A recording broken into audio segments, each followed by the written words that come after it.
Tonight, someone in the Supergirl editor's office is getting fired because next month's issue definitely came out 1 month early. Batman Eternal has a guest artist who does some interesting choices with the art. And Red Hood and the Outlaws has a new writer by the name of Scott Lobdell. Oh God, no, please. Oh, Jesus. Oh, no. He's back. All that and more tonight on the Not So New 52.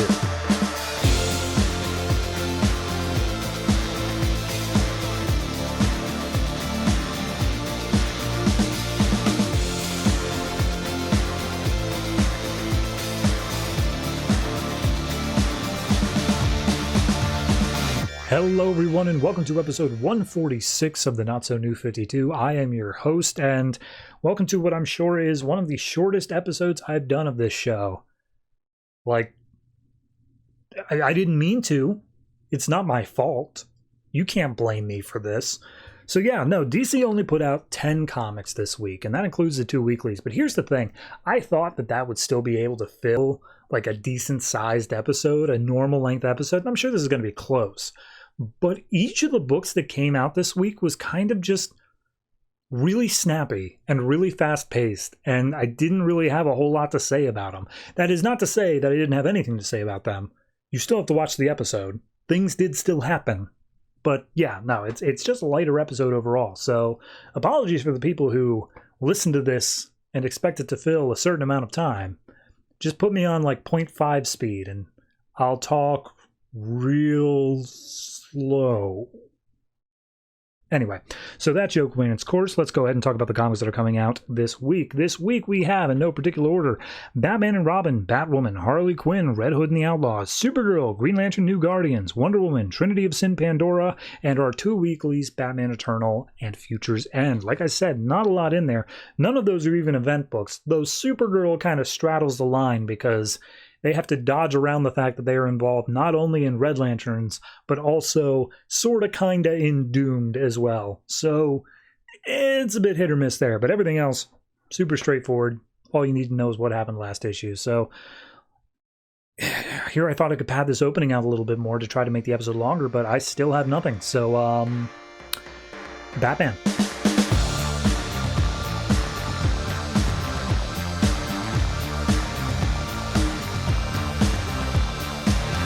Batman and Robin number 32, written by Peter Tomasi, art by Patrick Gleason. So last issue, Batman and Frankenstein went to Nanda Parbat. They got an army of Yetis, and now they're fighting against Ra's al Ghul, who's got a Lazarus pit underneath of Nanda Parbat, or where it used to be. Anyway, we open up with this, and at the end of the last issue, there was a whole big thing of, oh, we're too late. And it seems that in being too late, he meant, I've already dipped Talia and her sarcophagus into the Lazarus juices, so yeah, you're too late, Batman, because I'm totally going to do this thing. And he points out that, like, you've got your army of Yetis, I got my army of Man-Bats, we're at a stalemate, so I'm just going to keep doing what I'm doing. And Roz points out that, like, this pit has very special, specific properties and whatnot, and he's like, that's the same thing you said about the one on Paradise Island, man. That didn't seem to be true. But then, Frankenstein basically lays down saying, well, he says that this is a place called Nishapur, and Nishapur has a super special Lazarus pit. And Batman says, that place is a fairy tale. And Frankenstein says, nah, actually, Nishapur was like the original name for what eventually became Nanda Parbat. So, yeah, no, this is probably right. He's probably smack dab where he wants to be. And Roz is basically like, oh yeah, cool, Frankenstein, that's sweet, whatever. So he points out, it's been down here, it's been waiting, all it needs is a special thing to stir it up. And he brings out this red energy crystal and then exposits that this crystal is what was used by Talia to be an infinite power source for all of her stuff when she was trying to come up with a clone and aka make Damian. So then he goes in and says that this Lazarus pit is special because, I mean, I'll just read it here because I didn't even get it. It says, also resurrect an intact human body. He talks about memory wiping, but then he says, also resurrect an intact human body that has been dead for less than a year, which, as you know, the other pits have never been able to achieve. And I'll be frank with you, I thought that was the whole point of a Lazarus pit, is to bring back dead people for that, like, aren't super dead, like not skeletons. So I don't know what the hell he's talking about. But regardless, he's like, oh, I will be bringing back my grandson, and you can't get in the way of that. And also, one of the rules is that they have to stay submerged in the fluids for 24 hours undisturbed. And that's why they're in the sarcophagus, because they're just going to fill up the sarcophagus and then leave them inside of there. So either way, Batman's like, you're not going to risk doing that to my grandson. And then he launches in and attacks. And so it's a whole big all-out fight. The Eddies are attacking the Man-Bats. Ra's al Ghul's just smacking around people. Batman does end up getting Robin's sarcophagus, and Frankenstein's like, bro, just get out of here. I will find my way out. I'll catch up to you. You just get him up to the surface and out of here. So Frankenstein goes back into the fight. Batman manages to explode his way out of there, and he carries the sarcophagus back up to the Batjet, and he's like, awesome, cool, we did it. Now Frankenstein just needs to show up. And then Frankenstein comes falling out of the sky onto the top of the Batjet, and Ra's is like, bro, Batman, I'm not going to stop. I'm immortal. And no matter what you do, like, you're going to put him back in the ground? Great, cool. I'm just going to dig him back up again. And then I'm going to do my plan. I'm going to take over the world. I'm going to take over Gotham specifically. I'm going to go after your butler and your Bat family. And I'm just going to keep on messing with you because it's just what's going to happen. That's what happens when you got eternity. And Batman turns around and he says, no, because I swear to God, if you ever come after Damien's body again, I will kill you. I will absolutely murder you for that. And Ra's is like, you know, usually I wouldn't believe you, but this time, yeah, nah, I believe you. So they start getting into a fight. A couple of the Man-Bats try to swoop in, and Ra's is like, no, this is between me and Batman. So they just start beating the crap out of each other. Frankenstein's also on the sidelines. And finally, Batman seems to have the upper hand. He's got his thumbs like hooked into Raz's eyes, and he starts pressing in, and then all of a sudden there's a boom. A boom tube opens up, and coming out are a bunch of parademons along with Glorious Godfrey, who says, salutations, how's it going? So Glorious Godfrey's here. We're getting some new god stuff. I don't know what's happening there.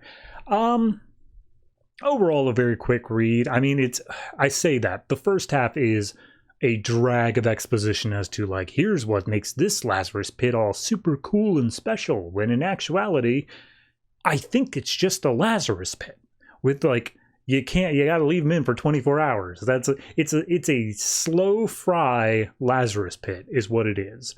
Beyond that, it's a quick read in the back half. It's perfectly fine. I really like the page where Ra's is telling Batman that he's, gonna keep coming, because it's like multiple very skinny horizontal panels going down, and it's just Ra's approaching Batman in the snow of Nanda Parbat, and it just looks really great, especially when the next page is a full page spread of Batman just being like, I'll kill you, man. I'm not messing around this time. So, no, it's a solid issue. I think the first half just bogs down the second half, but it's the sort of thing that I guess needs to be explained. That being said, this red crystal thing that apparently he's had it this whole time, and I don't doubt him, but it's weird that we're only just now mentioning it. So overall, I'm gonna give this one, I'll give it a flat 7. It's all right. It's goods balance out its bads, but it still ends up being a very enjoyable issue by the end of it. There's enough moments in this that I think it breaks that 7 mark pretty cleanly.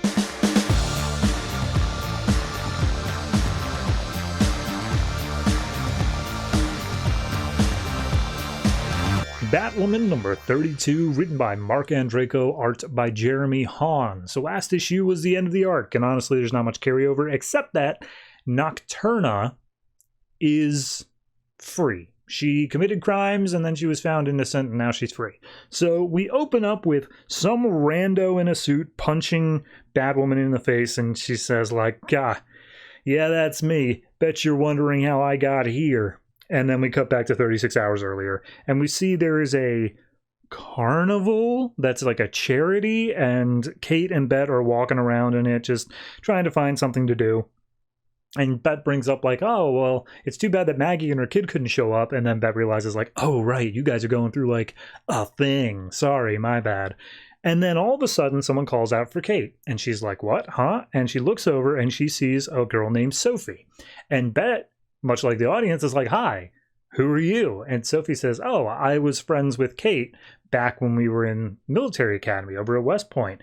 And Bet immediately puts two and two together like, oh, you're that Sophie. You're like the girl. All right, I'm gonna leave. You guys have fun catching up. So immediately Sophie's just like, so, how's life been treating you? And we get the internal monologue of Kate just being like, I hate this. I hate this so much. Dear God, let this end. So they make a brief little thing. Apparently she's made colonel now. She's still being in the military. And then awkward silence, and Kate's like, so why are you in Gotham? Why are you around? And she's like, oh, well, there's a new Gotham Military Academy and I'm an instructor there. Kate's like, fantastic, I'm so happy you're gonna be around all the damn time.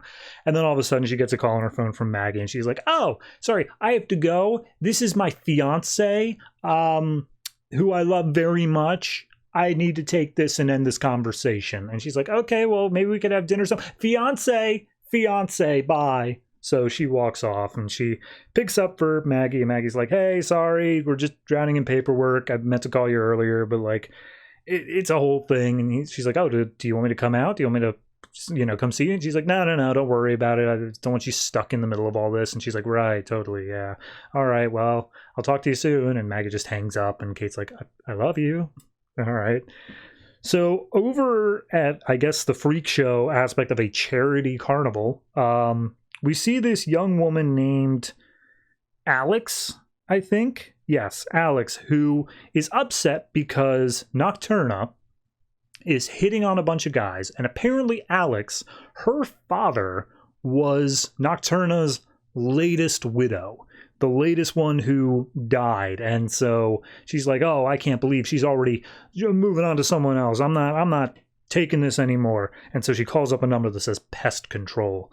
Meanwhile, we cut over to Kate's therapist's office, and Kate just shows up and is like, hey, you said if I ever had like a big thing happen, I should come and talk to you immediately. So I'm going to do that. Therapist's like, all right, shoot, what's up? And he's like, I ran into Sophie, his girl from before. She's still in the military after I got kicked out for smooching on her. Like, I don't know. It just felt weird. And he's like, well, I mean, you put that behind you, but that doesn't mean you ever got over it. So did you ever deal with those sort of feelings? Like, is she still in the military? And he's like, yeah, she's a colonel now. It's like, does that mess with you? The fact that she got to live that life and you didn't? Also, are there any romantic feelings left there? And she's like, no, probably not. So at that point, the therapist is like, all right, I got someone showing up in like 5 minutes, so we can get like an emergency appointment set up super soon. She's like, no, it's fine. I'll just see you at my regular time. I'm gonna do some extracurricular activities in the meantime, though. So she goes out as Batwoman. She's just looking for somebody to punch on, but there's just nothing going on. It's totally silent in the city. So we cut over to the Night residence, Knight, and we meet this man named Anton, who's apparently lovers with Natalia, aka Nocturna, and he's punching up a punching bag, and he's like, oh, well, why do you keep on doing this to me? We are lovers. We should be together. Why must you go out and go after all these other guys? And she's like, you don't have any money left because your trust fund's drying up. I need to keep us afloat, but like, we're still tight. We're still in love. Don't worry about that. And so she pulls out a newspaper that says how a new art exhibit is opening up in a museum. And she's like, but if you really love me, then maybe we should go and get this. And he's just like, didn't you just get out of jail? And she's like, so? So she puts on her night prowling outfit and jumps out the window. And Anton's like, damn you, but I love you. So Batwoman continues looking around for anything to do. She gets 2 missed calls on her phone. She checks the messages. One's from her dad, basically saying, hey, yeah, I'm still with your sister. We're not going to be in this book. Bye. And the other one is Sophie, who apparently got Kate's number from Bet. And she's like, hey, but like for real, it was good to see you, and I do want to catch up over dinner. So, call me back and we'll set something up. No big deal. It's great to see you. And she's just like, awesome. I love this for me. This is the best thing to happen. And then she all of a sudden sees something going on at the museum nearby. So she's like, oh, hey, cool, I finally get to punch something. So she gets in and she sees the security guards are down on the ground and their necks are just bleeding out. And she's like, oh God, here's this tourniquet, just apply pressure, I'm gonna go see what's going on. And as she makes her way back in there, she shines a light, and of course it's Nocturna, full like vampire mode. She's got like sharp teeth and stuff. She lunges at Kate kicks her in the stomach. She's just like, don't you know bats are supposed to be friends with vampires? And so Kate makes a bath salts joke that I'm sure was very timely when the book was published, and she throws some, I don't know, flashbangs or something like that, and it weakens Nocturna. And she's like, help me, please. So Batwoman approaches her, and she's like, ah, sucker. She slashes Batwoman's chest. Batwoman throws some batarangs. One of them lands in Nocturna's eye, and she's like, oh, no, I'm not falling for it again. Your screeches of agony will not get me this time around. And then all of a sudden, that dude from the beginning of the book shows up and punches Kate in the face, and just like, hey, you all right? And he's like, oh yeah, totally. So obviously this is Anton. He goes, he picks up the chalice that she wanted to rob, and she's like, all right, let's get out of here. So they run out the door. And then we cut to elsewhere, where Alex, that girl from before, has hired a hitman to attack Nocturna. And he's like, all right, look, I'll do it, and I'll be happy to do it, but if I'm going to be in Gotham doing this hit job for you, I'm doing it the Gotham way. So he puts on an outfit, comes up with a code name, and his name is Killshot. So that's a thing. Everything else, whatever. Okay, so last arc did a lot of setup for Nocturna. It set up, here's who she is, here's why you should care about her, and like the whole vampire thing. I appreciate that because that means we don't have to do it in this issue. Counterpoint to that, we're introducing two other characters of Anton and this Killshot guy, and maybe this Alex girl, depending on how long she sticks around. If you were going to introduce three characters anyway, like, you may as well just introduce Nocturna at the same time. You're not saving any time in that regard. I like the fact that Kate's actually treating therapy well. That's fine. It's an enjoyable enough issue. I like it, but it's all like setup, It's just the first issue of the arc. We'll see where it turns from here. I happen to know a little bit, based off of some modern comics I've read, that where this one goes in regards to certain aspects, and I don't know if I approve, but we'll see how the path there actually plays the story out. So I'm going to give this one, because it's just a bunch of setup, I'll give it a 6.5. It's not bad, but it is still just, okay, yeah, we're fighting against vampires now. How are we going to play that out?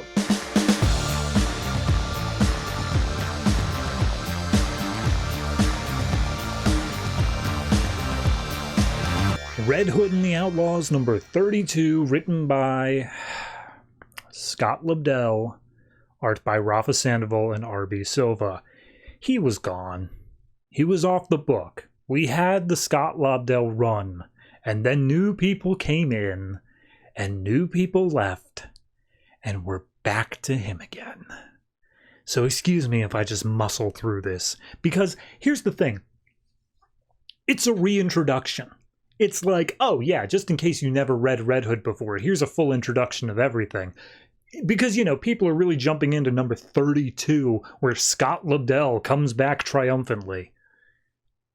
Is it apparent I'm angry? Anyway, so we open up. Apparently there was a terrorist thing going on, and the Red Hood gang has infiltrated. And so we see Red Hood in all this terrorist garb and just being like, yeah, I hate terrorists and whatnot. But, like, they suck so much that I almost don't want to do anything about them. But Arsenal convinced me that, yes, we had to jump in and do this. So we see the terrorist leader is talking to all of his troops before they, like, airdrop down onto Washington, D.C.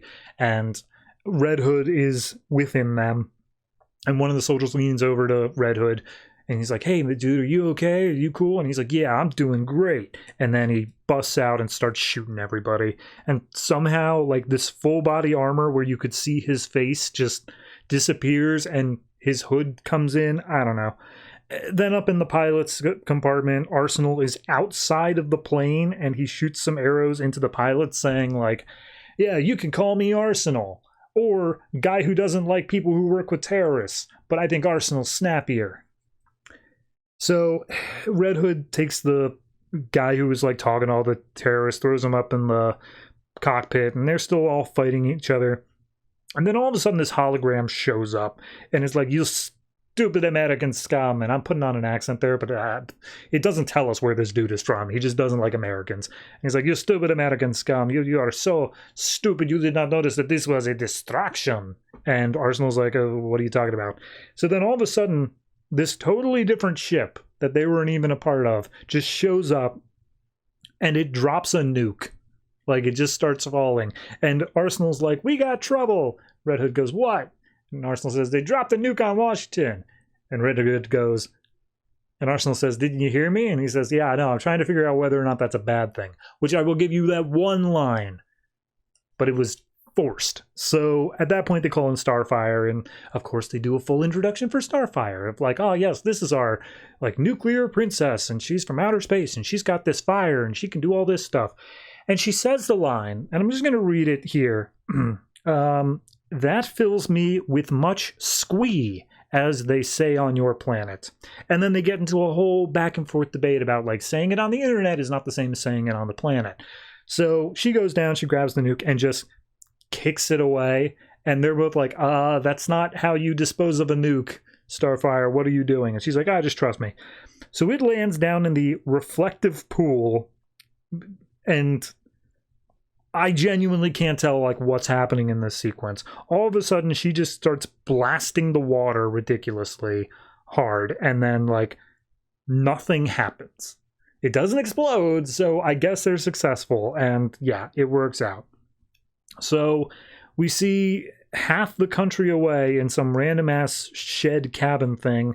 There's a bunch of weird staticky looking guys talking to the dude who was in the hologram, and they're just like, oh, you are the greatest, sir. These stupid outlaws, they are nothing compared to you. And he's just like, but they undid my plan, they stopped my nuke, but they have made a terrible enemy today. Not that I'm bad at being an enemy, I'm a perfectly suitable enemy. You know what he is? He's friggin' Doofenshmirtz from Phineas and Ferb. That's what he is. I can't do the voice, but just imagine that anytime I say him talk. So they land in their plane, and Starfire and Arsenal start making out, and Arsenal's like, whoa, hey, cool it, Starfire. Ever since Jason's girlfriend left him, he's been all alone. And so Starfire just walks over to Jason and smooches him as well. And he's like, whoa, what was that all about? And she's like, oh, well, you have us. We're all one big happy family. And then just don't feel alone. And Arsenal's like, right, totally. But like, we're not going to kiss like that. So they all make their way inside, and then all of a sudden, wherever they're inside, explodes, flashbang, and they go down. And as Red Hood's going down, he thinks he sees a character from Lobdell's first run called Crux, but then he passes out. And as they come to, they all got their weapons trained, and it's like, who kidnapped us? And Red Hood's like, we still got our weapons. This isn't a kidnapping. It's like a welcome party. So at that point, door opens up and they say, yes, welcome, you're in Shade. You stole one of our ships last arc, remember? And they're like, are you still upset about that? And he's like, no, we don't care, it's whatever. But I am Kirk Langstrom. You know, Man-Bat. But they just... That's never been explained as to why the hell Man-Bat's here. And it's just like, look, yeah, sorry, we need to kidnap you. More specifically, Starfire. We need her help identifying some alien stuff. So they start walking through the Shade rooms, and they come across a big alien spaceship that collided with the space station. And so at that point, Ray Palmer, who has been established in the Shade, is just like, yeah, look, we got a message. It wasn't Tamaranian and it wasn't English. So we just started decoding it, and it was saying something along the lines of, Princess Coriander, help us, you're our only hope. And so Starfire steps up to the ship and she interacts with it. She steps inside, and both Roy and Jason are ready to pounce on it, when all of a sudden she screams and she busts through the roof and just flies away. And they're like, what the hell happened there? And that's it. That's where the issue ends. Okay, so what actually happens in this issue? They upset a terrorist cell, which just kind of feels like the introduction of the characters again for like the 50th time. And then I guess the beginning of the arc, it doesn't feel like we began anything. It just feels like Starfire like saw the MacGuffin and ran away. That's all it was. And then to pull back Crux as well. Look, it shouldn't be a surprise I'm not happy with this issue. I'm especially not happy with the fact that Lobdell just doesn't let it go. He comes into this, and rather than starting fresh, rather than saying like, oh yeah, I can do whatever I want here, he goes back and he pulls from his old run, and he says, yeah, but I never finished that up. Like, there's a reason you left the book, bro. Probably because you had a movie or something going on at that point. But still, I don't want this. All in all, I think I'm going to give this like a 4. It's technically readable. I groaned a lot, but like it's not the worst possible thing. I got through it and I was kind of just happy it was over, you know? I wasn't miserable that I had to sit through it at all. So 4 for this. Please don't make this keep going. I already know it does. But I'm hoping that it can just... my willpower can change how time has actually happened.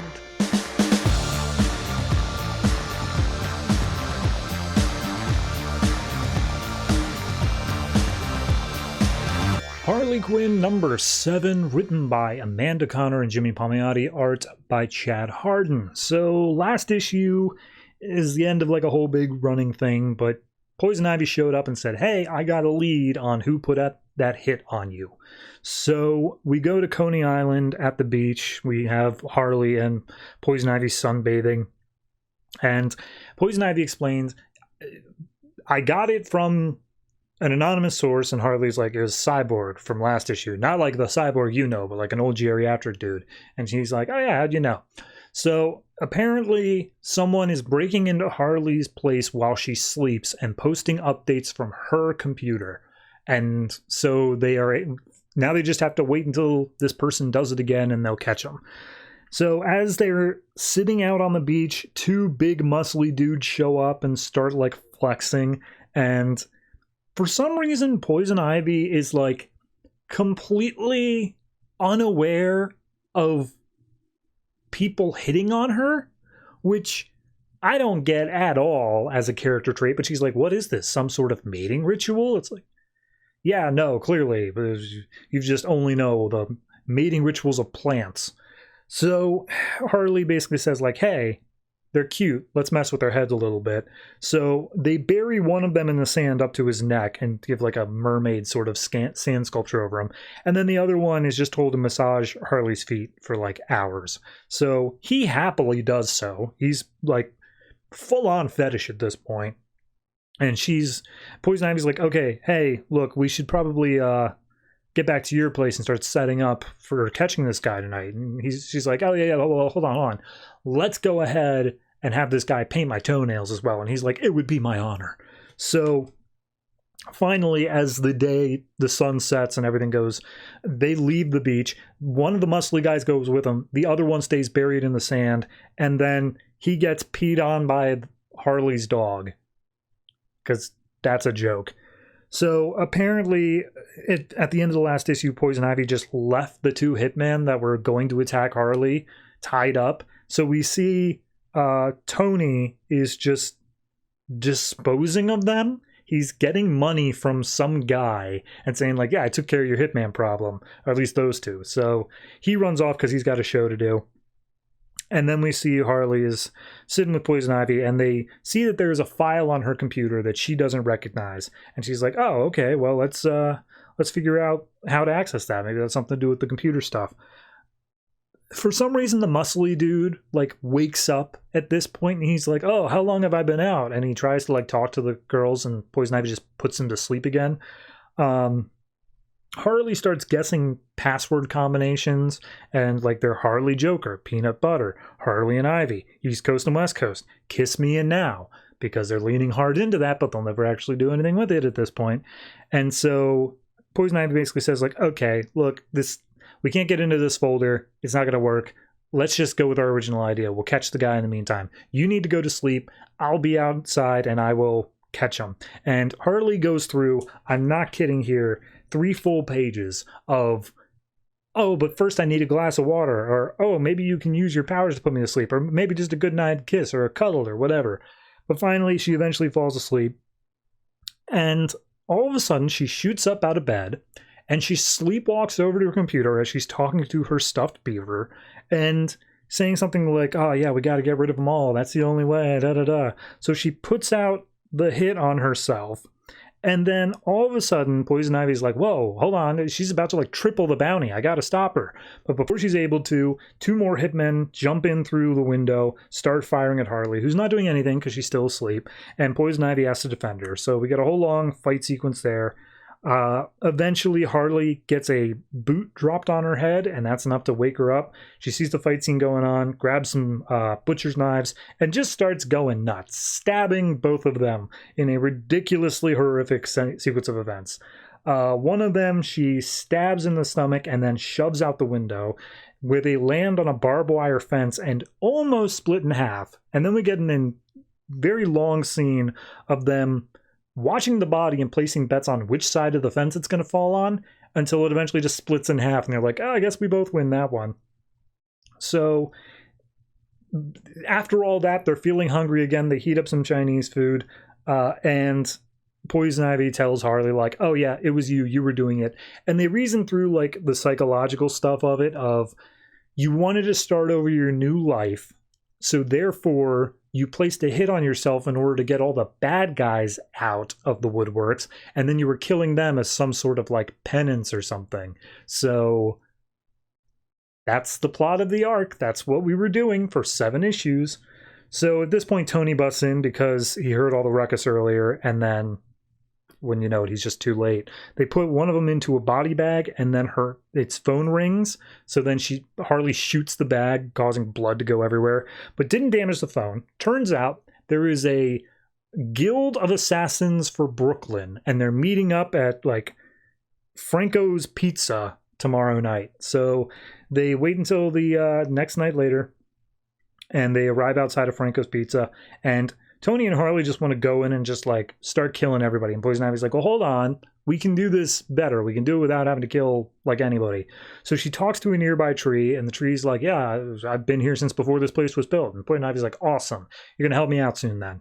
So we go down into the basement of this pizza place, and then all of a sudden vines and roots start coming up through the floor, and they all start binding the Assassins Guild. And mind you, these are not like League of Assassins people. Like, these are people in trucker hats and like normal ass looking people here, as much as you can for Brooklyn. And as they're watching all the roots grow, Harley's like, see, Tony, Ivy can make everything grow. And then Tony's just staring at Ivy's ass saying, you're telling me. So Harley goes in, basically says like, hey everybody, hard to explain what's going on. You know me, I'm Harley. There is not going to be a bounty. If you kill me, you do not get the bounty because I was the one setting it on myself and I didn't even know it. So the bounty's canceled, but I can't take down the website because I forgot the password. So everyone understand that? Or if you don't, my little associate here, he's grabbing all your wallets, and if you come after us, not only will we kill you, we'll also kill your families. So anyone got a problem with that? And everyone says, no, we're good. And so except for one guy who's like, I don't have a family and I don't believe you. I think that you just are trying to survive and I'm still going to go after your bounty. And Tony's like, you know what? Yeah, he's got a point. We don't have any proof of that. So here's how we deal with him, and just shoots him in the head. Says like, all right, that's how we deal with him. So they all walk down the street back home, and from all the stolen wallets they have, Tony's like, hey, you mind if I use all their money to buy myself a new pair of boots? We can all get new pairs of shoes. And so the gang walks into a shoe store, and Harley says, oh, it's like I've died and gone to heaven. That's the issue.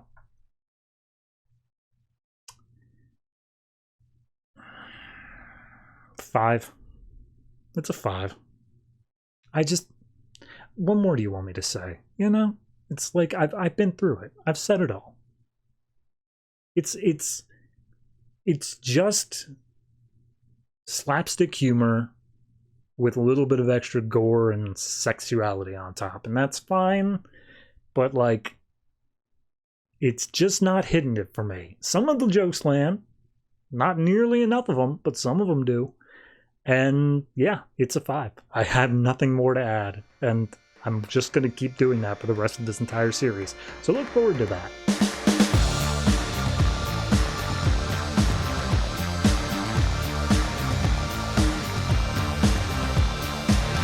Supergirl number 32, written by Tony Bedard, art by Emanuela Lupacchino. So, here's a problem.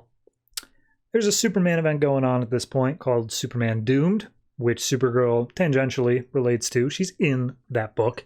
And then there's also Red Lanterns, which Supergirl is very heavily featured in, considering she is a Red Lantern.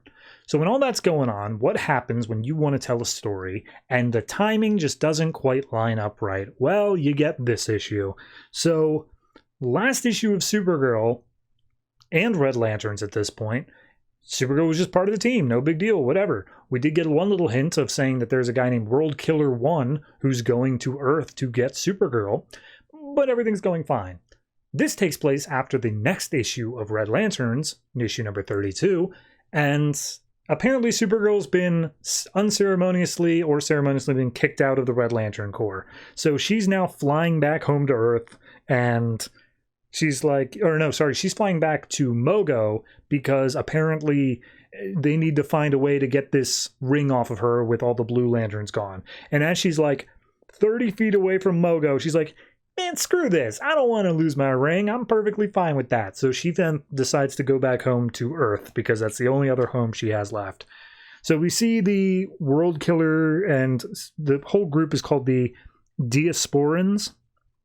And we see World Killer 1's like, my Diasporans, we will get ourselves a new champion. And we've inflicted so much pain across the universe, but that's only to make them stronger and better. That's our gift to it. So let's go get ourselves a new champion. And everyone's like, huzzah, hooray. So then it says hyperspace after a short side trip, and then says see Action Comics number 33. So this takes place after the Doom tie-in now. Supergirl's flying back to Earth, and then all of a sudden she gets caught up in a trap. And the Diasporans come out and they're like, ah, yes, we trapped her. Cool, awesome, let's start fighting. And then she just starts like blowing up all of them. She just starts attacking. They keep on trying to beat her up, and it's like, you idiots, you're only making me stronger, making me angrier. So because she's able to see that they can survive in the vacuum of space, she has no problem blowing up their entire Armada fleet, and just does so on a whim, just blows it all up. So finally we see World Killer 1, who she doesn't know the name of, and it's just like, oh, you're so much cooler than I thought you would be, let us fight. And she's like, I just beat up all your guys, but sure, why not? You only look a little bit tougher. But then World Killer throws a punch and just knocks her into the moon, and she's like, ah, geez, all right, well, this guy is a little bit different, a little bit stronger, but nothing I can't take on. So she like body checks him, and he's just like, oh my god, so much spirit, I'm super into it. And she's like, what are you, just stop. Like, I'm going to beat you up. I'm going to attack you. What are you doing? Why are you think you're good enough to hunt me down? And she's just laying the hurt down on this guy as the other Diasporans are like, my king, what are you doing? And he's like, no, keep back. Let her do it. She's our champion. And Supergirl's like, hold on, did you say champion? What? No, I'm not. And he's just like, oh yeah, look, here, I'll talk to you in Kryptonian, because that's my native tongue as well. And she's like, oh, you look like a gross lizard monster. You're definitely not Kryptonian. And he's just like, oh no, but I'm just as Kryptonian as you are. And she's like, liar. And he explains that I am a world killer. And she's like, okay, well, a much earlier arc of my book, I already dealt with 4 of them. They said there was a 5th, but I took care of them. So I'm definitely going to take care of you. And he's like, no, you misunderstand. I am the first world killer, and I was not created to conquer, but to empower the universe. And she immediately calls him on it, and just like, you call beating up and destroying other races empowering them? And he's just like, well, I mean, blowing up your planet, that kind of made you as cool as you are right now, right? She's like, you don't know me. And then just blows up his ship. So they continue fighting because, of course, he's practically invulnerable. But as she keeps on zapping him with laser vision, he starts looking older and like grayer and a lot more frail. And she's like, huh, that's weird. I guess I should keep doing that, though. So he starts like pushing her down to planet Earth, which, because of the Doom storyline, the atmosphere is now poisoned with kryptonite. So she's like, oh no, I'll be super weak if I go down there. And he's like, haha, you'll be super weak if you go down there. But as they start coming into the atmosphere, his body just gives out and he dies. And she's like, oh my god, did I just kill that guy? Ring, did I just kill that guy? And he's like, nah, you didn't just kill him. Something's weird with him. So then all of a sudden, this weird like blue goop looking thing just takes the place of where the head was, and it goes like, ah, yeah, sorry, that was my old armor, but now I'm here to absorb you and you will become my new armor. So she's like, oh, okay, that was all intentional. Got it. This was all a trap. So these weird tendrils come out, try to grab hold of Supergirl, and he's like, don't resist. I'm just going to absorb you. That's all this is going to be. You can't fight against it, especially as we go down to Earth and you start getting weaker from kryptonite. And she's like, oh no, he's right. What can I do? As we crash down the Earth, the Kryptonian part of me will fade away, and all that will be left is rage. And that's it. That's the issue. That's where it leaves off.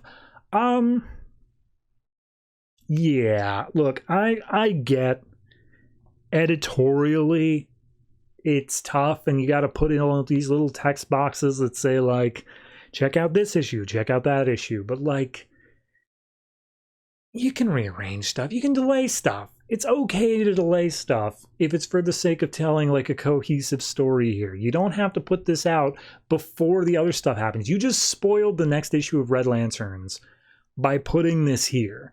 Because now I know it ends with Kara saying, Guy saying to Kara, you gotta go, get the ring off. So, I don't know. Obviously, this far after the fact, it's not a big deal. And I've always been a big proponent of plan for the eventuality of the trade, like when people are just going to read it normally and they're not going to have any idea about, like, the order in which things came out. But I don't know, this one for some reason just rubbed me real different. Maybe it's because it's not just one book, but it's two separate books, one of which is an event.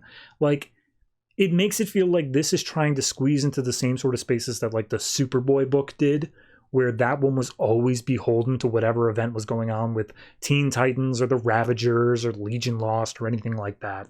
And that was part of the reason I never really enjoyed that book, is it never felt like it was its own thing. So I just don't want to see that going down the same path here. But it's not a bad issue. It does feel a little bit contrived of, oh no, we brought back World Killers because that one worked before. But if we can get some more explanation to it, then, you know, might be worth something. Maybe it's just how we're going to get the red ring off of Kara without the Blue Lantern Corps around. I don't know, but I guess we'll see. All in all, I think I'm going to give this one I'll give it a 7. It's a lower 7, but it's still a 7. It's not a bad issue by any means, but if this is the sort of thing that, like, it's going to end up just being tossed around by different events, yeah, I might start rating it a lot lower because of that.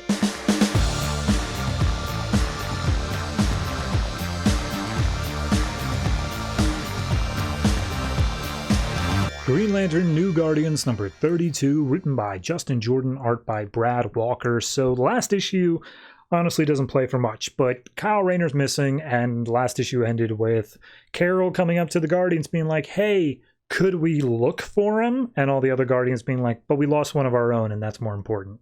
So we open up with what happened to the other one of their own, and we see this weird alien planet where other aliens are being abducted, like straight up beam of light tractor beam sort of stuff. And one of them's freaking out, and the missing Guardian, who has a name named Zala? No, not Zala. I don't know. The other one. Quaros. That's it. Quaros jumps out and is just like, hush, they'll hear you. You don't make a noise. And we look around and we see all these aliens being sucked up. And Quaros stands in one of the light beams and says, like, I will not allow this. But then the light beam starts sucking up the alien that he was trying to protect. And Quaros tries to fly up into the beam to stop it, but it just pushes him back down and, like, keeps him trapped down on the planet as he yells out to everyone else, like, run, get away, stay away. And so Quaros calls out saying, show me what you are, show me who you are. And all of a sudden it starts sucking Quaros up into the sky. And these words that are, like, not in any speech bubble or anything like that, just full on, like, titles pop up saying, yes, we will show you. And so Quaros was dragged up into space. Sometime later, Sector 2814, the other Guardians are here, and they see, like, the remnants of what's left over after all this, and they're starting to get a vibe. Meanwhile, Carol's there just being like, guys, seriously, Kyle's missing. Can we please? I really... Please, can we? And they're just like, hush, he's the White Lantern, he'll be fine. We don't, like, you have not yet to prove that he is in any sort of danger. Meanwhile, we have a lot of proof here that Quaros is in danger. So we're going to focus on that right now. And she's like, the fact I can't prove that he's in danger only proves that he's in more danger.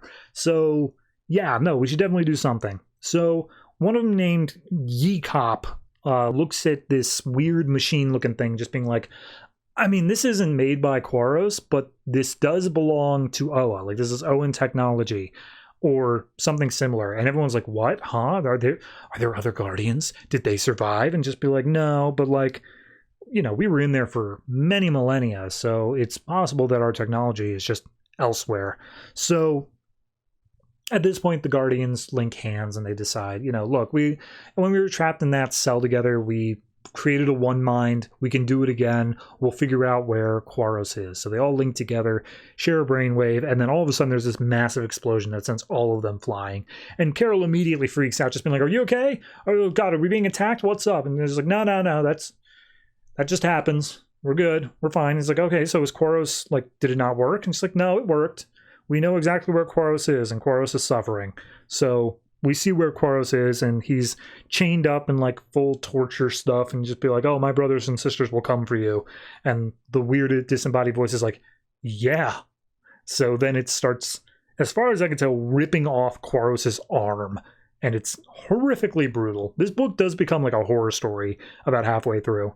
So we then see all the Guardians flying through space trying to track down where Quaros is, and we get the exact same conversation of like, but what about Kyle? It's like, what about Kyle? What about Kyle? He's fine. He's probably fine. I see no reason to think he's not fine. Stop being like, God, you are so into him. And she's like, what? No. So they reach this giant-ass ship in the middle of nowhere, and they know that Quaros is inside, and Carol's like, nah, that's a trap. We should not go in there. And they're like, we're not going to force you to do anything. This is an us thing. Bye. So they just fly off, and she's like, but like, you guys are being stupid, and you're not thinking with your heads. You're desperate and you're dumb.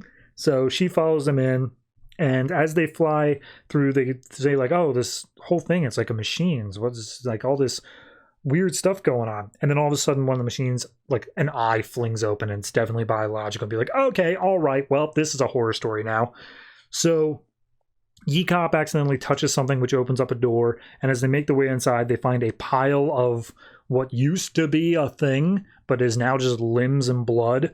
And Yekop's like, hey, remember when we ran into the Tamarinian god of Exal? I'm getting some vibes of that here. This is some like powers stuff going on. So they make their way deeper into an area, and they come across this monster who is not monster, but alien who is just like torn limb from limb, entrails pouring out, but he's still alive and he's still able to talk. And being like, can you help me? I ain't feeling so hot. And Carol's like, oh yes, we'll try. And the alien's just like, I don't know. I think I may have seen someone who kind of looks like you at some point. And they're just like, oh sweet, Quaros is here. Everyone's fan out. Let's see if we can find it. So then Carol's left to deal with this specific alien, and we see just all of these aliens being tortured in more and more horrific ways. Some of them are dead. Some of them are still clinging to life and just begging for death. It's horrific. And we see the aliens just being like, oh, they wanted the rest of them. They wanted the rest of them, but I'm sorry. And then all of a sudden the doors start closing, and Carol's like, I said it was a trap, and it's a trap. God, why did I come in here with you guys? I'm just as stupid as you. And so all the doors seal up, and Carol starts trying to like pry her way out, and the alien's like, I'm sorry, I didn't want to, but they make you in a way. And so Carol looks behind and sees that she's being attacked by these weird half lizard, half robot creatures, and she's like, oh, this isn't good at all. And then all of a sudden there's a blinding white light behind her, and Kyle Rayner appears, and he's like, hey, miss me? What's going on? So yep, I guess he's joining the fight next issue, and we'll see if we can't get to Quaros. But, nah, man, the back half of that issue is a friggin' horror story. Kudos to the artist, Brad Walker, because, like, you feel the mood change. You see the outside space stuff, and it's like, oh, it's all bright and happy, and then it gets into that room, and it's just like a single dim light bulb, and everything's bloody looking. It's horrific. So kudos on the art change there. But beyond that, I mean, the writing's okay for this issue. I think that it is a little bit weird that we spend probably like 4 full pages of Carol just being like, but guys, what about Kyle? It's like, all right, look, I get it. I understand you are concerned, but there's ways to do it in the writing without just saying the exact same words over and over again. And that's kind of the vibe I was getting here. But beyond that, like, I cannot stress how much the back half of the issue, this horror story, and like seeing this Guardian have their arm ripped off, wholesale just like makes this issue work for me. So I think I'm going to give this one like a 7.5 overall, but it probably would have been higher if it weren't for Carol just like being whiny the whole time. You know, it's got such a good visual flair to it that I wish that the writing was just strong enough to match that.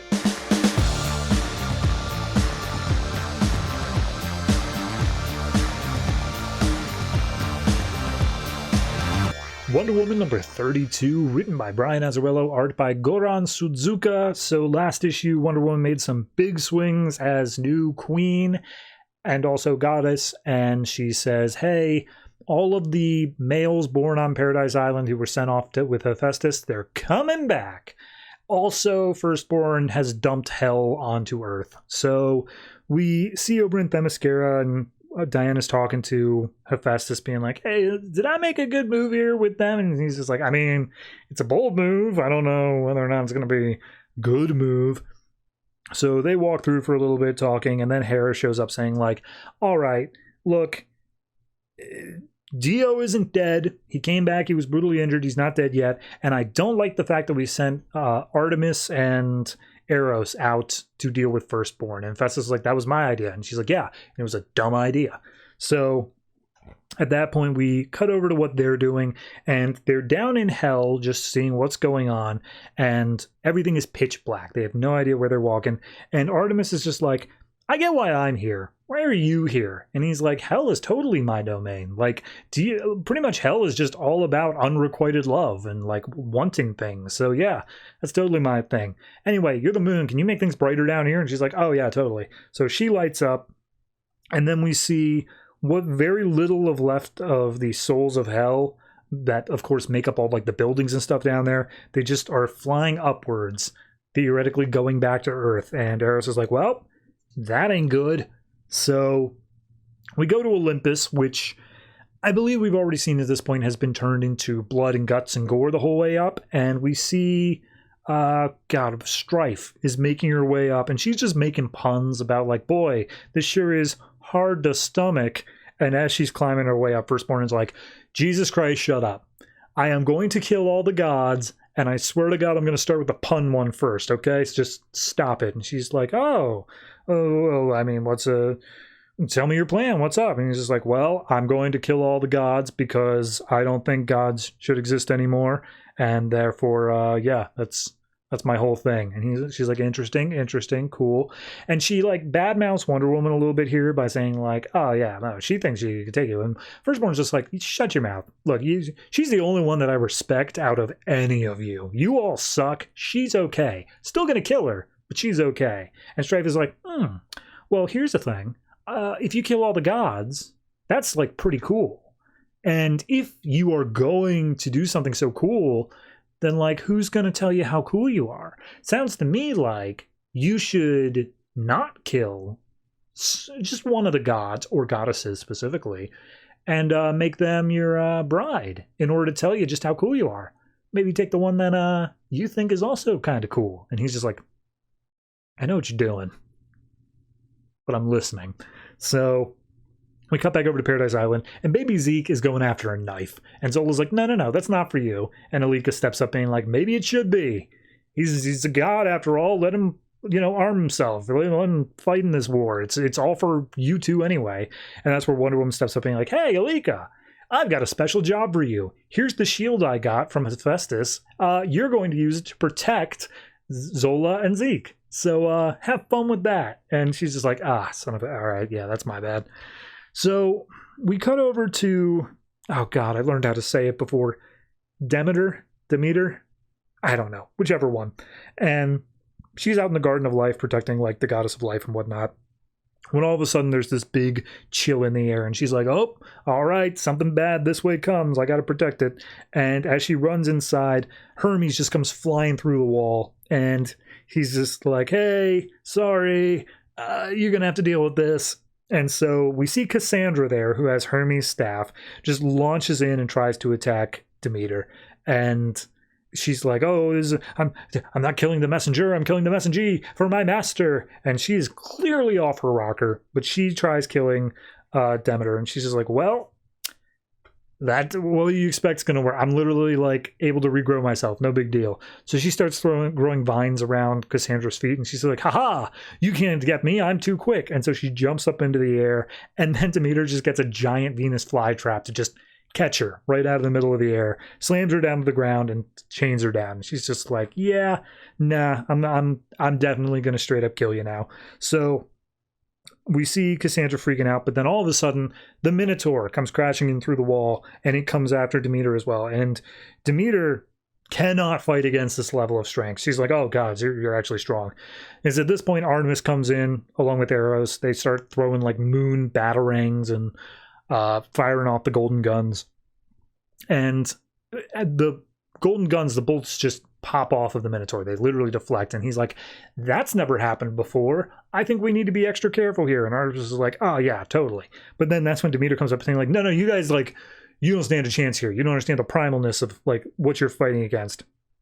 But we do see Artemis manages to get attacked by the Minotaur, knocking her out temporarily. But before he can finish the blow, Wonder Woman steps in and it's just like, all right, that's enough. And she just flips him over, throws him on his back, and punches him in the face. And that's enough for Demeter to throw up vines and get him pinned down. At that point, we hear laughter outside. The firstborn has arrived, wearing a cape of blood, like veins and arteries that just billow in the breeze. And he's just like, all right, I took over death. I took over his realm. I'm here for life as well. I am here to break the cycle. So no more rebirth. That's my new ruling as head of Olympus. And he just starts tearing down all the trees in Demeter's realm. And it is this point that this giant, I guess it might be Gaia. I'm a little confused. We don't get a name here.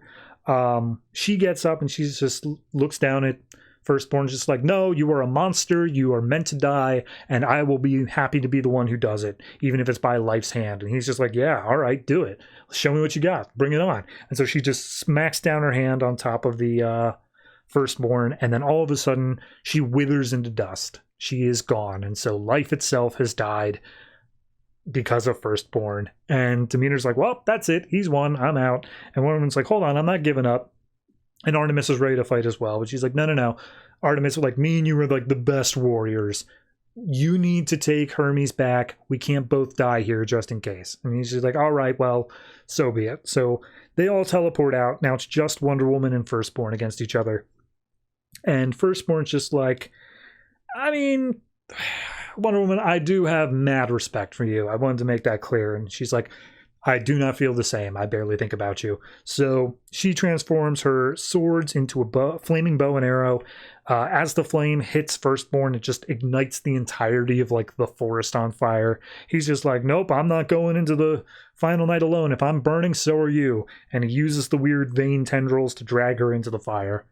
So we then cut over to Themyscira, where all the gods have teleported to. And Zola's just like, hey, Artemis, where's Wonder Woman? She's like, not now. And turns over to Eros like, hey, where's Wonder Woman? And he's just too upset about it.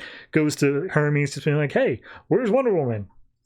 And he's like, she stayed behind. She wanted to give us a fighting chance. I'm not sure she made it out, as things are going real bad here.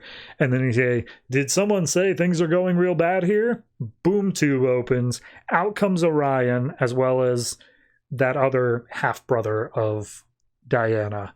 And it's just like, good thing I'm here. So getting back to the new gods, Orion's here to help, and it does feel like we are getting into like sort of a final battle sort of thing. But I do think we still have some time before we actually get there, mainly because I got half this trade left over. So we'll see when the story wraps up. All in all, I am still enjoying it. I think it's well done. I do think the pacing of this part is just a little bit too slow for my liking. It's not like absolutely glacial pace of like nothing's getting done, but it does feel like only one or two things is happening per issue, whereas if I look back into even just like the early 20s, it felt like a lot was happening with each issue, like a lot of character movement. So I would prefer to move a little bit faster, but I am still enjoying it.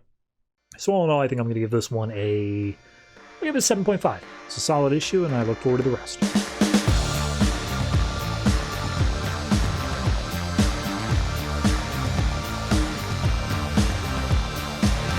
Trinity of Sin Pandora number 12, written by Ray Fawkes, art by Francis Portela and Tom Derenick. So last issue, there's a shape-shifting bird lady who made Pandora mortal, I guess forever, and then Vandal Savage showed up and attacked Pandora's boyfriend.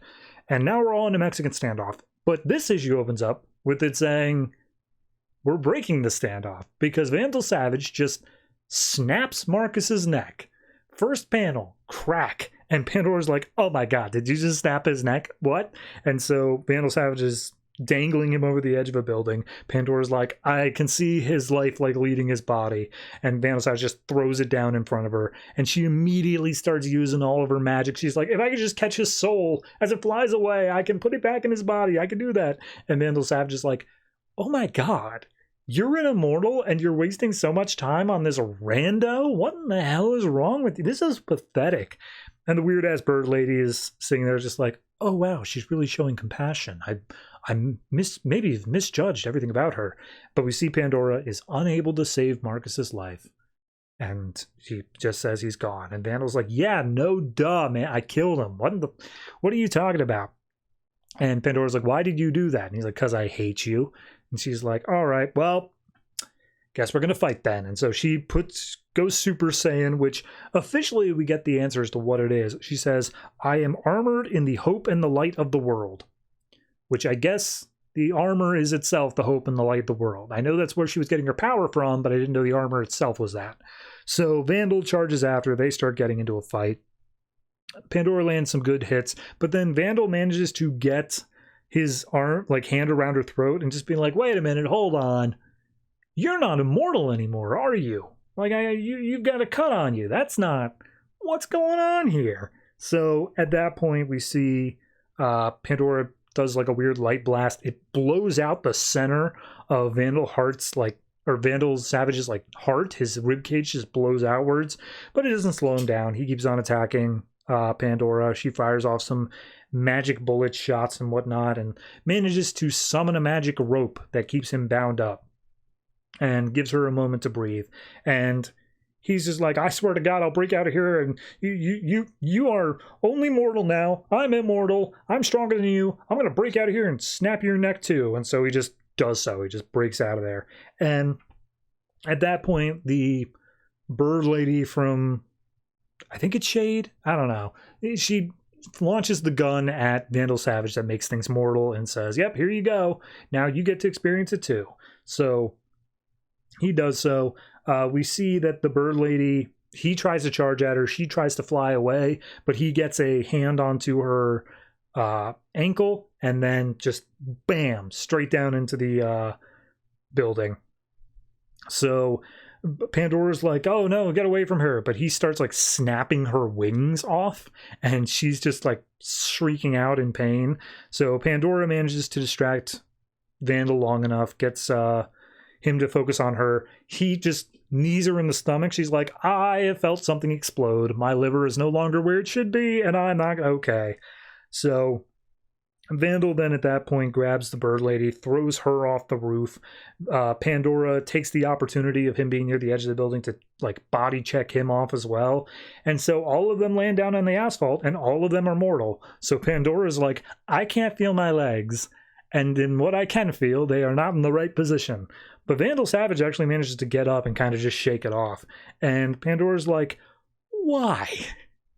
Why are you doing this? Is it because I said you still have a conscience? Is that literally the whole reason you're doing this? And he's like, yeah. He just stands up and says, yeah, like that's it. That's the whole reason I'm doing this. So he then tries to double down, saying like, no, I'm super evil. This world belongs to me, and I'm gonna do awful things to you. So let's hear it. Let's see you plead. And she just doesn't. She just keeps on crawling. And she sees, like, Vandal's coming up. She looks up. She sees people, like, watching out their windows down at her. And Vandal just stomps her down to the pavement again. We see the Shade Lady get up, and she draws her gun. She's like, I can't let him kill her. Or, I mean, I can. Should I? I just might. Hold on. Let me sort this one out. And as Vandal's about to, like, snap her neck, just pull it up backwards until it snaps, she gets out one little less magic spell, which puts the light of hope or whatever into Vandal's eyes, and he just he's blind. He can't see anything. So that gives Pandora a momentary reprieve, and the bird woman walks up and is just like, okay, now I'm going to shoot you because I'm not going to have a better chance. I better do it now. And she's like, fine, whatever, do it. But, like, make sure you take out Vandal Savage, because what the things he'll do if you let him live, that's on you if you don't kill him now. And Vandal's like, I can still hear you, right? And so he gets up, he starts charging after Bird Lady, and then all of a sudden they get interrupted by Giganta. Giganta's just towering over some skyscrapers, and she just yells down at them as loud as she can, essentially blowing out windows. She picks up Vandal Savage and says, I've hated you ever since I met you, and throws him out into the ocean. And then she looks down at the bird lady, who's still holding her gun, just being like, put away the gun or I'm going to crush you. And she's like, fair enough. So at that point, she picks up Pandora and her, sets them back on the rooftop they were on, just being like, hey, did you do something to her? Is she mortal now? And he's like, yeah. It's like, cool, undo it. I need her. But this is for all of our sakes. So Giganta's got something that she needs Pandora for, I guess. Also, Marcus is still definitely dead. He's just like, they have him in like a Family Guy pose on this rooftop. So yeah, I gotta say, I didn't see the death of Marcus coming. Last issue ended and he's just like struggling around. He's like, oh God, Pandora, help. And then snap. Got me there. I thought for sure you were gonna keep that going. But then again, this is issue 12, and the final issue of this, not counting the Future's End tie-in, is issue 14. So this is the point where he was probably told, Ray Fawkes was probably told, like, you're going to get canceled. Wrap up your arc. You got 3 issues. And so he's like, well, I'm going to go out with a snap. So, yeah, no, it's an interesting issue. I do think that spending the entire issue doing this is kind of a little weak for me. I don't know. I would have liked either we get the idea of what Giganta actually wants, or we just spend a bit more time developing Pandora as a character. Instead, what we get is Vandal Savage just stomping around saying, like, I'm super evil, watch. And then he does bad things. Like, okay, yeah, we get it. That's your thing. That's what you do. All in all, I think I'm going to give this one a 6.5. Like I said, it was not a bad issue. And the opening it's a shock, but the rest of it just doesn't manage to keep up with that. So,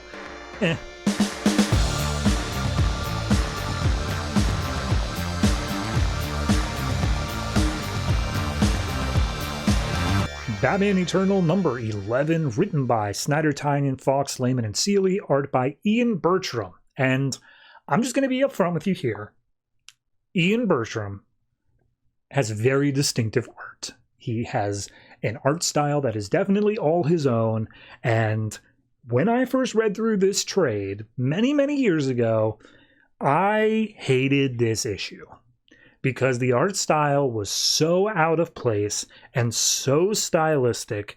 I didn't appreciate the style for what it was. I was much more of like, oh, it's not house style, gross. Nowadays, I can appreciate the difference in style. I can appreciate when artists have their own flair and they really bring something special to it. The details in this definitely give a certain polish to it.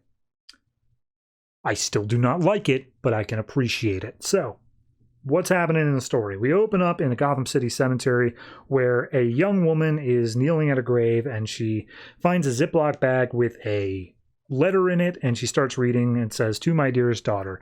And we'll get the payoff on that at the end. But we cut over to Brazil. Now, if you remember, there was a guy who was standing at the train station that turned out to be wanted fugitive and also was a telenovela star from Brazil. And Batgirl was like, that's our guy, I'm going to get him. So she went off to Brazil. Turns out that in the middle of this, he's also being attacked by a assassin, a member of the Club of Villains named Scorpiana. and Scorpiana was about to like assassinate him on set by having scorpions inside of his headdress because they have an ancient Egyptian themed telenovela. Just roll with it. And so Batgirl interrupted that, and now those two are fighting.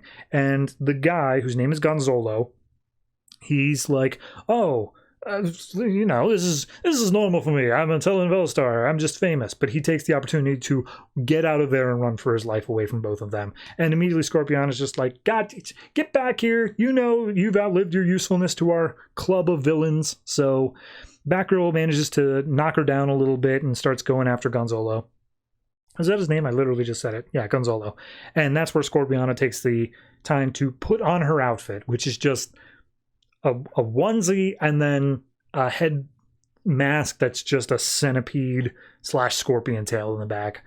So back at Wayne Manor, Alfred's bringing Julia some food. She's doing like chin-ups and whatnot, and he's like, I don't think you should be doing that with your injuries. And she's like, don't tell me what to do. I'm out of here. And so she starts trying to leave, and Alfred's like, I was hoping maybe you'd stay. And she's like, you walked out on our family to come here and work for the Waynes. Like, no, I'm still hurt by that.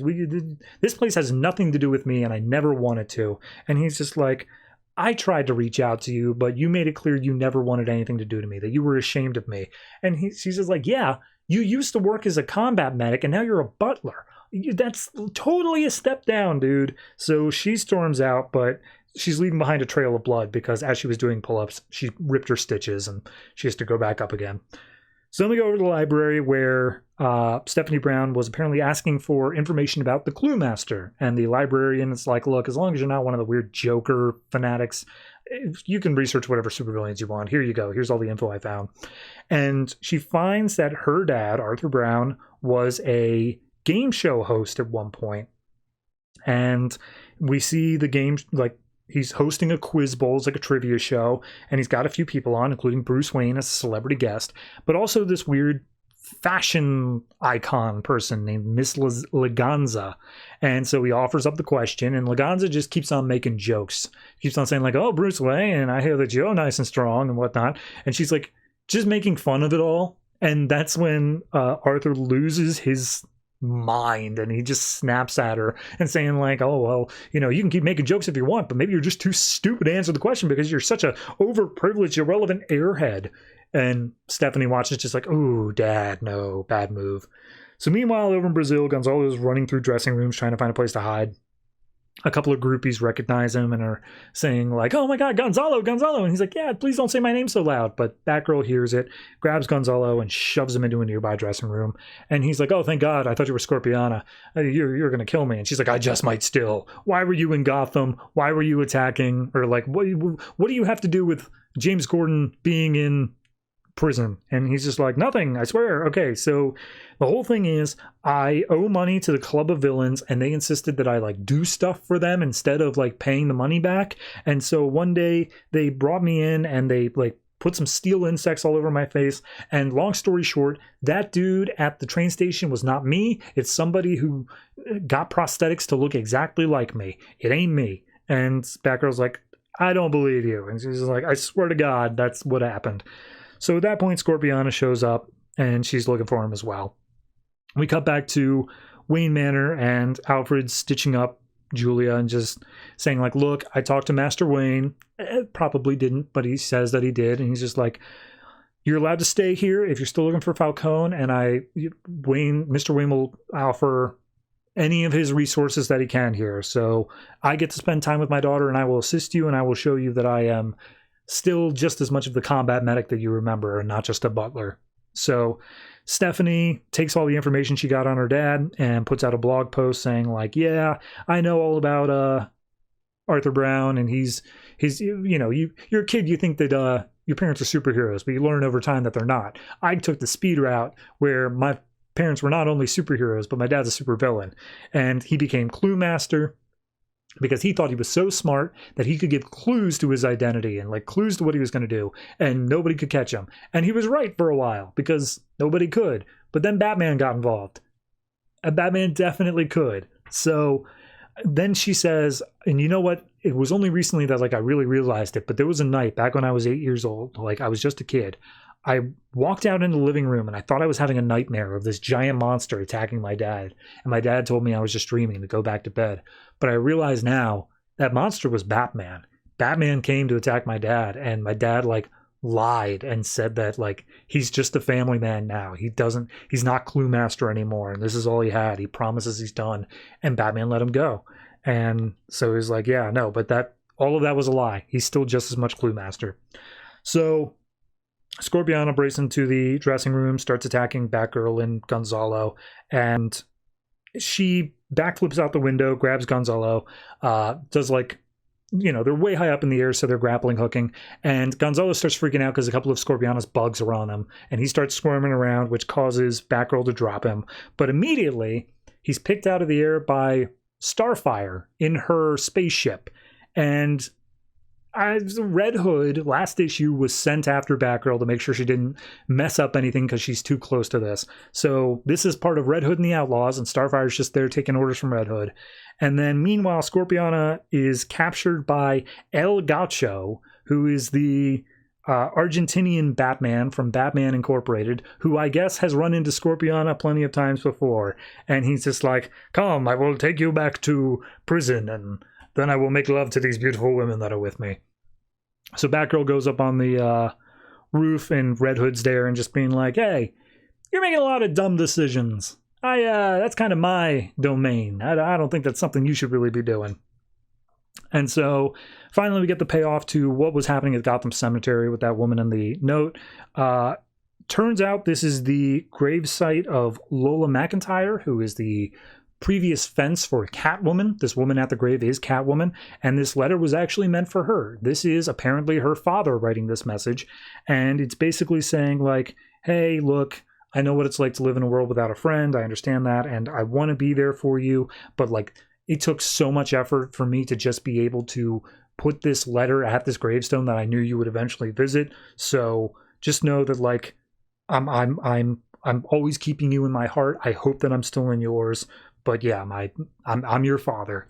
So at that point, Batman shows up on top of a mausoleum, and she says like, oh, you got a light? And he pulls out a little heater thing, and she sets the letter on fire. And Batman's like, hey, are you cool? You've been through a lot with the Falcone stuff. And she's just like, what are you, my dad? I don't need a father. Never have. And so she walks off in the rain as the letter burns. And that's the issue. Again, it's not a bad issue. This is where we get some backstory to Clue Master for people who don't know what the hell a Clue Master is. This is where we get, you know, Red Hood and Batgirl's story kind of really taking off here, and what I'm sure will develop over the course of the book.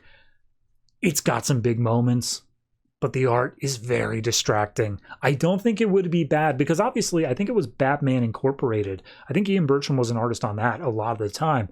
It's not distracting when it's the norm, when you're used to it, when that is the style.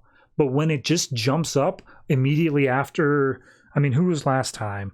There was a Gilliam March issue 2 weeks ago. Like, it stands out, you know? So I'm not saying it's a bad issue, but the art is to the point where it's distracting, and that does kind of detract from it.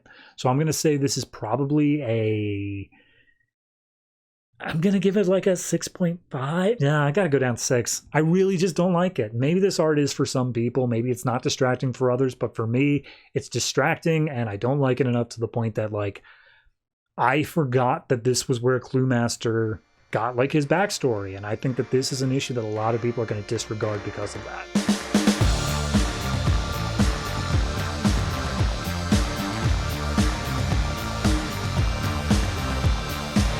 Future's End number 7, written by Azzarello, Lemire, Jurgens, and Giffen, art by Aaron Lopresti. So, last issue, the very last thing we left off on was Frankenstein, Adam, and Amethyst, Amaya, however you want to call her, were making their way through the Phantom Zone. They got interrupted by Black Adam as a Phantom.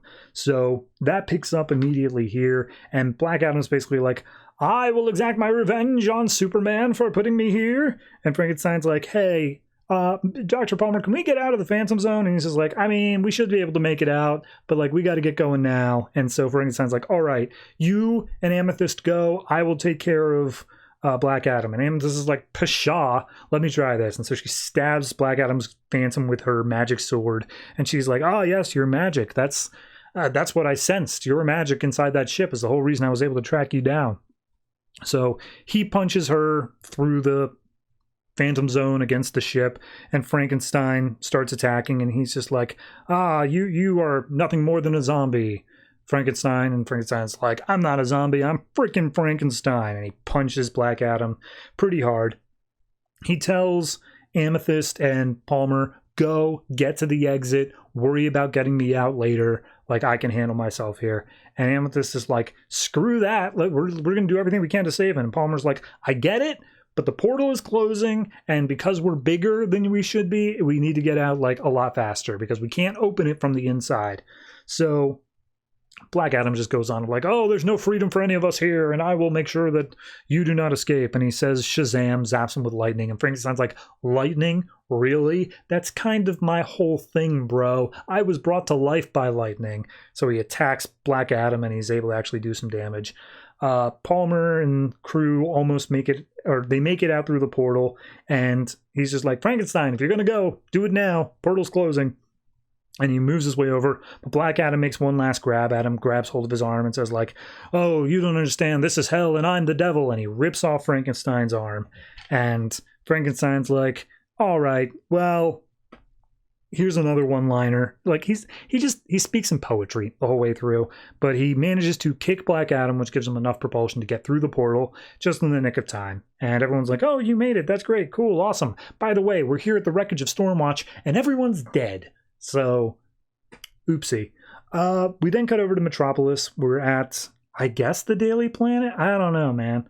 It says the offices of Fastlane, which is the blog of Lois Lane, but I swear to God, they specifically said that was like her personal blog. But regardless, everyone's calling her chief and boss, and she's like, I'm just a reporter. Don't think of me as your boss, even though I am, whatever.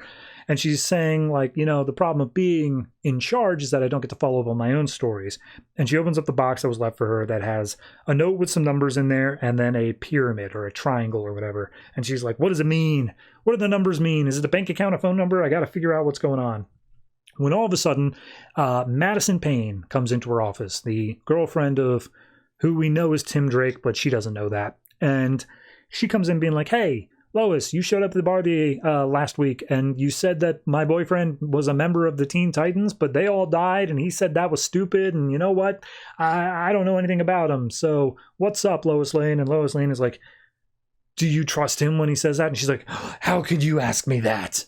I can't believe you. I don't even know why I came here. You reporters are all just scum going for the jugular. And Lois is like, okay, look, hey, I'm sorry, because I know what I did to you. Your father was a war criminal, like a traitor as well. He sold secrets to the other side, and I reported on that, and obviously that made your life harder. And she's like, I'm sorry, that made my life hard. I was 17, and my mom then like got addicted to stuff. My dad's in prison. Yeah, no, you made my life harder, Miss Lane. Yeah, I'm doubling down on my reporters are scum line from earlier. Y'all suck. Bye-bye. And so she just storms out. We then got over to New York, Columbia University, where Jason is talking to his professor, Dr. Yamazaki, who is all big on making teleporter tech a thing that more people than just the Justice League have. And Jason's just running through the like, oh, I was gone for so long. What all have you finished? And he's like, basically everything. We've solved all the equations. We're doing all this. Like, we're just going to start running tests like next week. And Jason's like, that seems pretty fast. And he's like, yeah, well, it's mostly just grunt work now. Hey, could you maybe bring in your friend Ronnie Raymond? He's a football guy, right? He could help with the grunt work. And Jason's like, no. So then we cut over to Ronnie, who's in Pittsburgh. He's at a memorial for the Battle of Pittsburgh, and we see, you know, it's got all the names of the dead on the wall, and he's crying over his mother's name, saying like, oh, I'm sorry, I couldn't stop the ship from falling. So that happened. Let me go over to Cadmus Island, and that young girl from last issue, who we have a name for by the end of this issue, and I'm just going to say it now. It's 50 Sue. Moving on. So Deathstroke is fighting against a bunch of other people in like a training exercise thing. And 50 Sue's just like, I could have just killed them all as soon as I walked in the door. And Deathstroke's like, this is training. The whole point of that is like, you don't kill them. And she's just like, whatever, that's dumb. So she basically just keeps on saying like, how dare you underestimate me, and why do we need Grifter anyway? He's paralyzed. Like, this whole thing sucks, whatever. So Deathstroke comes down saying like, look, you may not understand it all. You're like super powerful and stuff, but like, we need Grifter on the team because that's what the higher ups are saying, and we just do what they say. And she's like, that's stupid. I don't like authority. And Deathstroke's like, yeah, I couldn't tell. So he storms out, and she's like, oh, you're not my father, and you don't want to be because you won't like what I did to him. So over on the other side, Captain's filing, Grifter, he's unparalyzed now. He's brought in, and government suit comes in saying like, oh, well, I'm here to tell you exactly what we need you for. And he's just like, yeah, sure, what is it? And he's like, oh, well, we need someone with your gift. And he's like, what do you mean, like, I can see aliens? It's like, not just that. You can see doppelgangers from Earth too, and you recently have gotten the ability to see superpowered people as well. And Grifter's like, how do you know all that? And he's like, don't worry about it. I'm a government suit. Also, by the way, your team is going to consist of Deathstroke and a young girl. And Grifter's like, Deathstroke, hold on, I don't cross paths with that sort of thing. And he's just like, well, you do now. Also, don't make fun of the girl. She will straight up kill you. And so he walks out, and 50 Sue just appears in the room saying, my name's 50 Sue. Laugh at it and you die.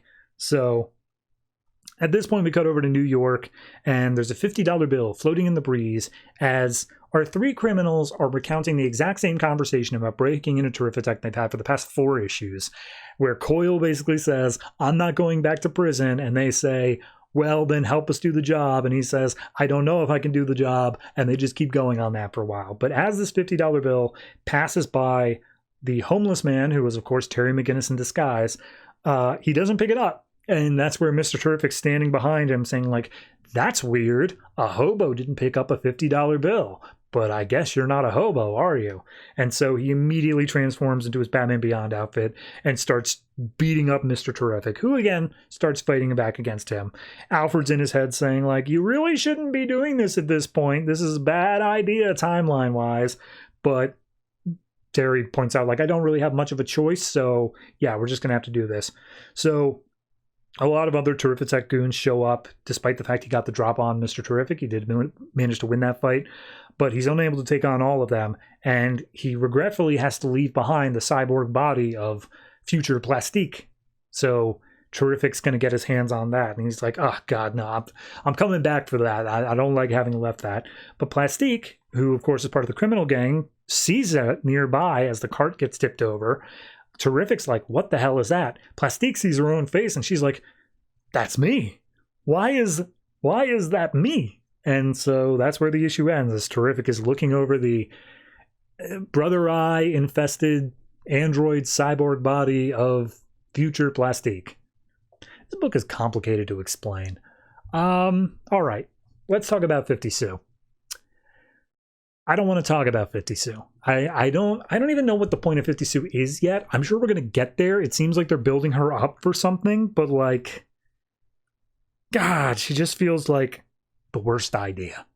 The worst name, the worst idea. Maybe they'll pull it back, but like,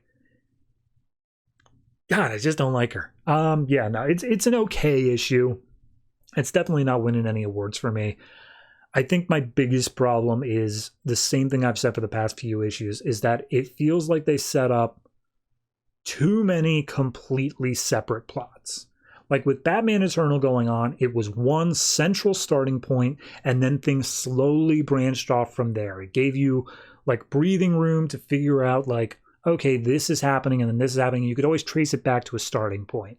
This one had theoretically the death of Green Arrow being the central starting point, but there's already like the stuff with Stormwatch going on, and then Terry traveling back through time and all this other stuff that makes it feel completely separate from each other, and therefore so much more confusing of what all do characters actually know about each other at any given point. So yeah, it's a tough one for me. I think I'm going to come down on a 5.5, honestly. I just don't like it enough to even give it the 6. And that's rare for me, because 6 is like, you didn't ruined the book. So yeah, no, it's a 5.5 for me, and I'm hoping that I can either get a grasp on things a little bit better, or they just start focusing a lot more on like individual plots rather than jumping around to each one but barely forwarding any of them.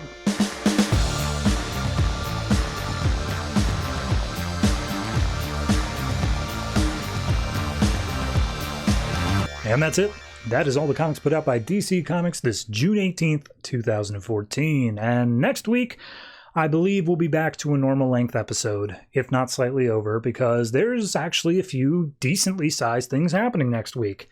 And by a few, I mean 3. So what do we have coming up next week? Well, in no particular order, we have Batman, Catwoman, Superman, Larfleeze, Red Lantern, Sinestro, Aquaman, The Flash, Justice League, Secret Origins, All-Star Western, Justice League Dark, and then our 2 weeklies of Batman Eternal and Future's End. Now, what are the big things that I was talking about out of that? Because none of those are actually part of events. And you'd think Superman would be. But it's not, because it's actually the first issue of Superman written by Geoff Johns. So Geoff Johns writing, that's a yay with a question mark after it, but unfortunately, art is by John Romita Jr., which is definitively a nay with an exclamation point after it. So tune into that. We'll see how that ends up going. Additionally, Larfleeze, that is the final issue of that book coming out. I know it's not really an event, but it's the last issue. And I try to give every series a little bit of dignity as they leave, even if it may or may not endure it. Also in there, Justice League. Every other issue of everything that came out since the beginning of New 52 is on issue 32. Justice League is on issue 31 because Geoff Johns can't keep his schedule to save his life. So just know that. We're a whole issue behind on that. And then Secret Origins is, of course, an anthology book, which is always going to take me a little bit longer to talk about. So, yeah, decent-sized episode next week, but I'm here for it, and I hope you will be too. So if you have anything you would like to add, any comments on any of the books I covered, go ahead and add them in the comments down below this video. Or if you're listening to the audio version, we have plenty of places you can contact us. We have a Discord, we have a subreddit, we have a Patreon. I would go with the Discord. Unless you have money, in which case I'd go for the Patreon. The subreddit admittedly has kind of faltered, but you know what? Screw it. I don't have to care about that stuff. I just make a stupid little podcast show. Anyway, like I said, that's going to do it for me. Be sure to like it, thumbs up, do all the whatevers. I really could not be asked to pimp this out in any meaningful way. But yeah, always try to remember, if it ain't broke, don't fix it.